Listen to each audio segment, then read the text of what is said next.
Hey everyone, welcome back to another episode of Hey English. I'm Philip, your co-host. And I'm Sarah. We're so excited to have you join us today as we dive into a topic that's close to everyone's heart: how to be happy. That's right, Sarah. Happiness is something we all strive for, but sometimes it feels a bit elusive, doesn't it? Absolutely. And while we're talking about happiness today, we'll also be sprinkling in some English tips, everything from vocabulary to grammar, and even a few idioms and phrases that can help you sound more natural when speaking English. So whether you're here to boost your mood or your English skills, or both, you're in the right place. We've got a lot to cover in this episode, and we're going to keep it fun, informative, and practical. And don't worry if you're just starting out with English or if you're already quite advanced, there's something here for everyone. Plus, we'll be breaking down everything we discuss so you can follow along easily. So, grab your favorite cup of coffee, find a comfy spot, and let's get into it. By the end of this episode, you'll not only have some great tips on how to be happier, but you'll also have a few new English phrases and words to add to your vocabulary. Alright, let's get started with our first segment, defining what happiness really means and how it might look a little different for everyone. Ready, Philip? Ready as ever, Sarah. Let's jump in. So, Sarah, let's talk about happiness. It's such a simple word, but it means so many different things to different people, right? Exactly, Philip. For some, happiness might be a day at the beach, while for others, it could be achieving a long-term goal. It's really fascinating how personal it is. What about you? How would you define happiness? For me, happiness is more about contentment, the deep sense of peace and satisfaction with where you are in life. It's not always about those big, exciting moments. Sometimes, it's just enjoying a quiet evening with a good book. I love that. Contentment is such a powerful word. It's more about a steady feeling of well-being, rather than those fleeting moments of joy. I think many people chase after happiness like it's some grand event, but often, it's in the little things. Absolutely. And speaking of words, let's break down a few related to happiness. You mentioned contentment, which is all about feeling at peace with your life. Then there's joy, which is more about those bursts of intense happiness. How would you explain the difference between them? Great question. Joy is that rush of positive emotion you might feel when something wonderful happens, like seeing an old friend or hearing your favorite song. Contentment, on the other hand, is more about a lasting feeling. You might not be jumping up and down with excitement, but there's a calm satisfaction that stays with you. Exactly. And that's why it's so important to understand these subtle differences, especially when you're learning English. Using the right word can really help you express exactly how you feel. Totally. And while we're on the topic of words, have you ever noticed how many different ways there are to describe happiness in English? Words like bliss, euphoria, satisfaction, each one has a slightly different nuance. Yeah, like bliss suggests a state of perfect happiness, almost like you're in your own little paradise. And euphoria is that intense, overwhelming joy, like when you achieve something you've been working toward for a long time. Exactly. And understanding these words can help you express yourself more accurately in English. For example, you might say, "I'm content with my job," meaning you're generally satisfied with it, even if it's not always exciting. Or you might say, "I felt euphoria when I finally completed that marathon," which shows how intensely happy and proud you were in that moment. It's amazing how language can capture these different shades of meaning. And speaking of language, there's a little grammar point we can touch on here. Have you ever noticed how we often use gerunds or infinitives after certain verbs when talking about happiness? Yeah, like when you say, "I enjoy being happy," or "I want to be happy." The first uses a gerund, and the second uses an infinitive. Both are correct, but they're used differently depending on the verb. Exactly. And that's something that can trip up English learners. But once you get the hang of it, it really helps you sound more natural. So, whether you're talking about enjoying the little things or wanting more out of life, knowing when to use a gerund or an infinitive is key. So true. And I think that's a big part of what happiness is: understanding and appreciating those little details, both in life and in language. It's about finding joy and contentment in the journey, not just the destination. Absolutely, Philip. Happiness isn't just a one-size-fits-all thing. It's personal, it's nuanced, and it's something we all define for ourselves. And the more we understand it, the better we can find it in our own lives. Well said, Sarah. I think we've covered some great ground here. But there's still so much more to explore about happiness. So, Sarah, we've talked about what happiness is and how we define it, but I think it's also important to talk about what happiness isn't. There are so many misconceptions out there, don't you think? Definitely. Philip. One of the biggest myths I've come across is the idea that money can buy happiness. It's a phrase we hear all the time, but is there really any truth to it? That's a great point. It's true that money can make life more comfortable, and it can relieve a lot of stress, but beyond a certain point, it doesn't necessarily make you happier. There's even research that shows once your basic needs are met, more money doesn't significantly increase your overall happiness. Exactly. It's like the saying, money can't buy happiness, but it can buy comfort. Comfort is important, but happiness is about more than just material wealth. It's about relationships, purpose, and fulfillment. And sometimes, the happiest people are those who live simply. I couldn't agree more. Another misconception is that happiness is the same for everyone. We often think that if something makes one person happy, it should work for everyone else too. But the truth is, happiness is incredibly personal. Absolutely.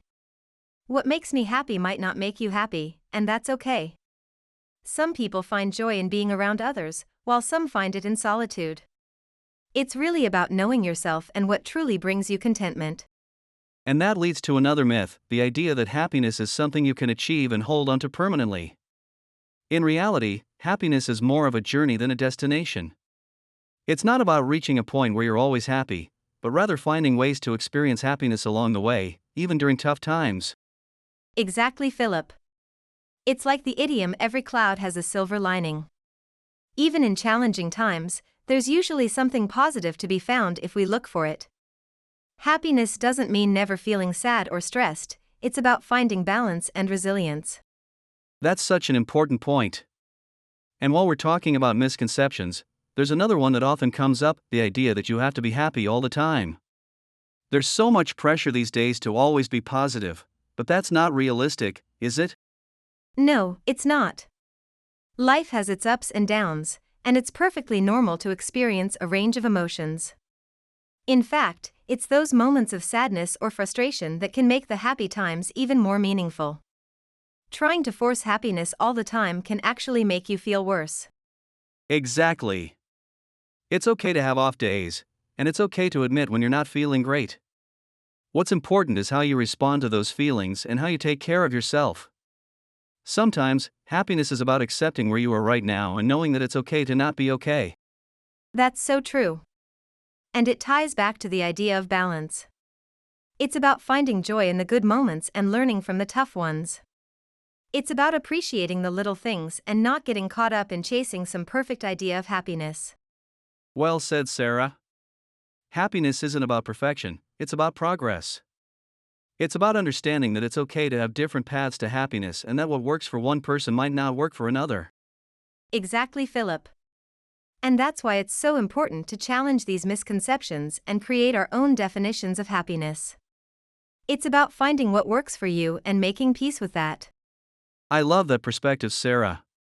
We've covered some really important points here. I think it's a great reminder that happiness is personal, it's a journey, and it's something we can all work on in our own way. So, Sarah, now that we've busted some myths about happiness, let's get into the practical side of things. How can we actually bring more happiness into our daily lives? Great idea, Philip. There are so many small but powerful habits we can adopt that really make a difference. One of my favorites is practicing gratitude.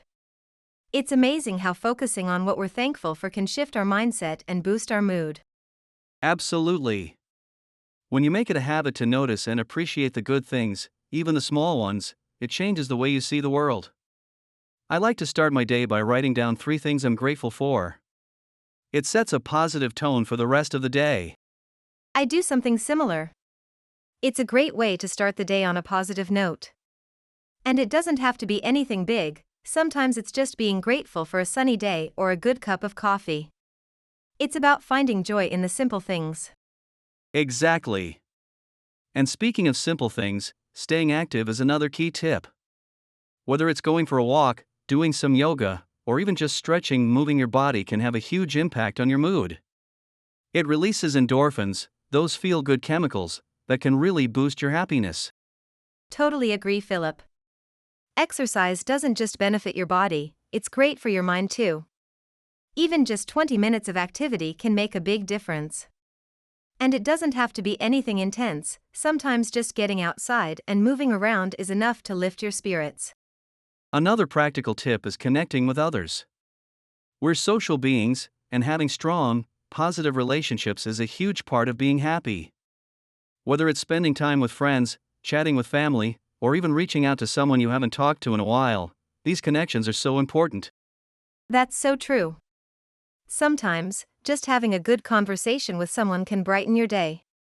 And it doesn't always have to be deep or serious, sometimes, a bit of laughter and lighthearted chat can do wonders for your mood. I think we often underestimate the power of social connections. Absolutely. And let's not forget about doing things that give us a sense of purpose.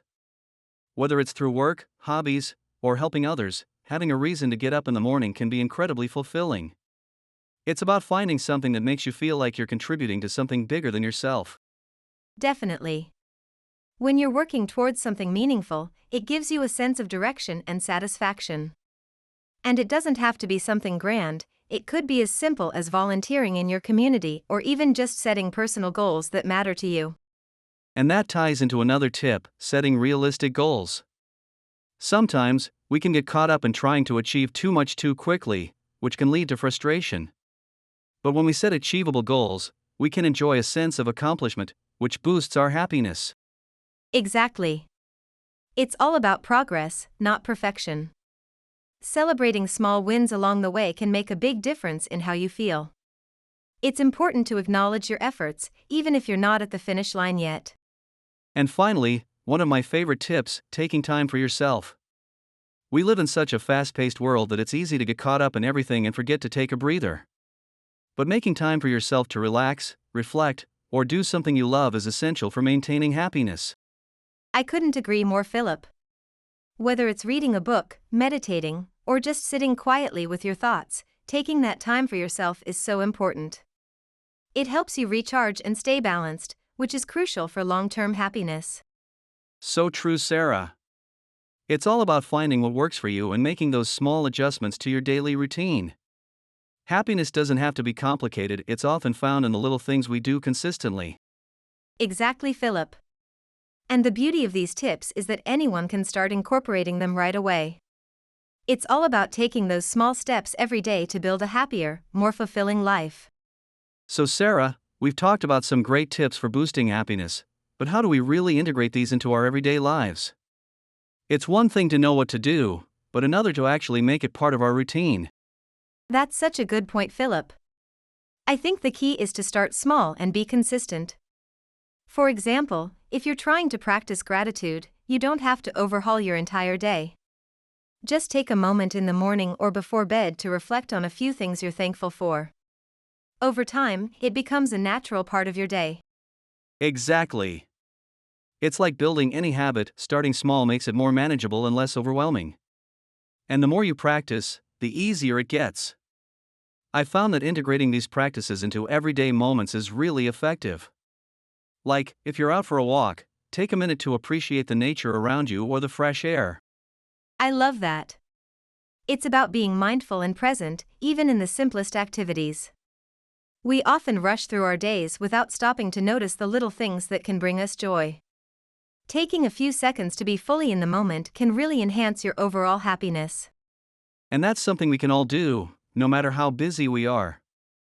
Even if it's just enjoying your morning coffee without distractions, or taking a deep breath before you start a task, it's these small, intentional moments that add up. Absolutely. And I think it's also important to be kind to yourself in this process. Not every day will be perfect, and that's okay. The goal isn't to be happy all the time, but to find those pockets of joy in the everyday, and to build on them. That's such great advice, Sarah. Life is full of ups and downs, and it's about finding balance and recognizing that happiness is something we can cultivate daily, even in the little things. Exactly. And over time, these small practices can create a ripple effect. They not only boost your own happiness but can also positively influence the people around you.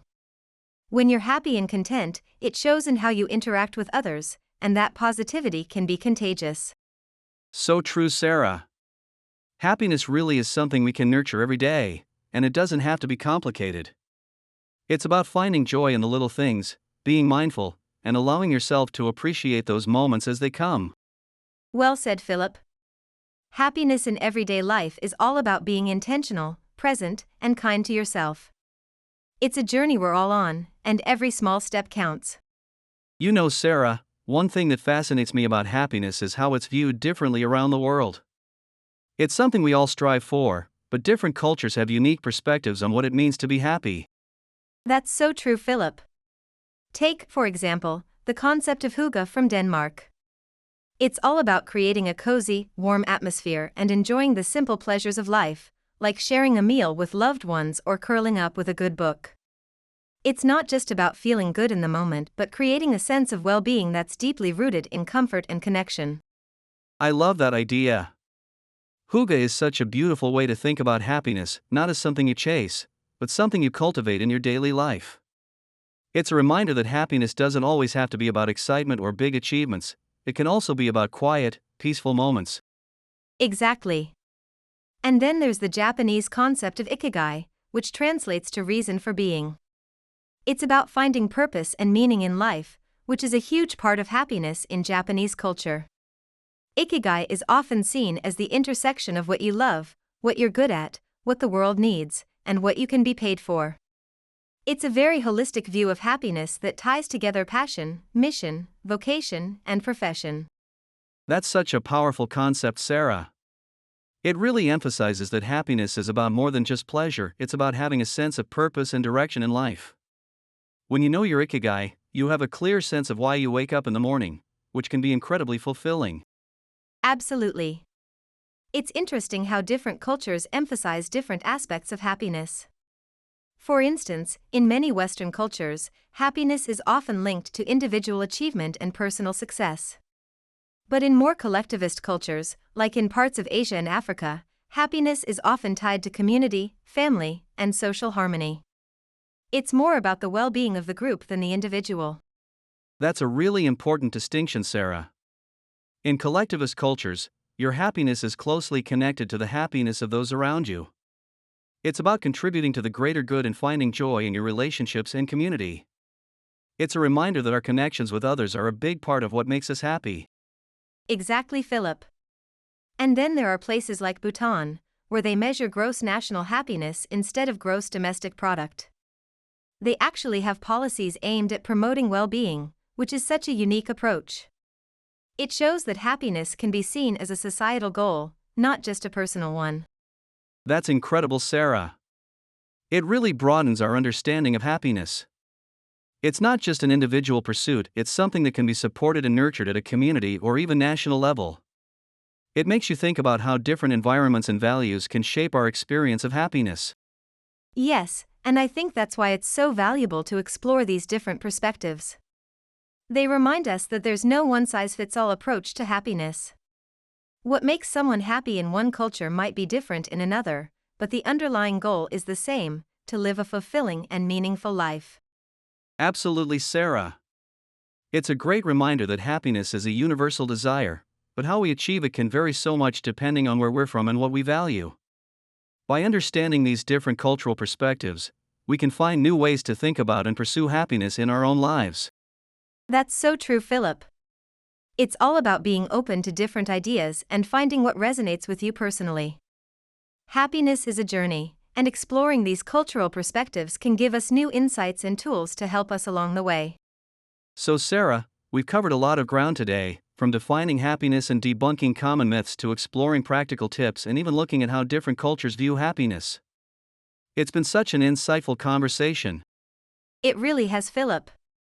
I think what stands out the most is that happiness is something we can all work on, regardless of where we are in life.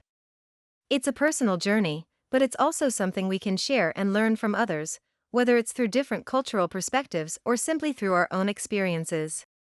Absolutely. Happiness isn't a destination or a one-size-fits-all solution. It's a blend of small habits, meaningful connections, and the ability to find joy in everyday moments. And it's reassuring to know that no matter where we are or what challenges we face, there are always ways to nurture and grow our happiness. Exactly, Philip. And it's important to remember that happiness is about progress, not perfection. It's about making small, consistent efforts to bring more joy and fulfillment into our lives. And sometimes, the simplest things, like a warm cup of tea, a good conversation, or even a moment of stillness, can make all the difference. So true, Sarah. It's been great exploring these ideas with you, and I hope our listeners have found some valuable takeaways to apply in their own lives. Happiness is something we all deserve, and with a little intention and mindfulness, it's something we can all experience more of. Absolutely, Philip. Remember, happiness is a journey, and it's unique to each of us. Take what resonates with you from today's conversation, and start integrating those small, positive changes into your daily life. Every little step counts. Thanks for joining us today, everyone. We hope you found this discussion helpful and inspiring. Until next time, keep finding joy in the little things, and remember that happiness is always within reach. Take care. Take care, everyone, and keep spreading those positive vibes. We'll see you next time.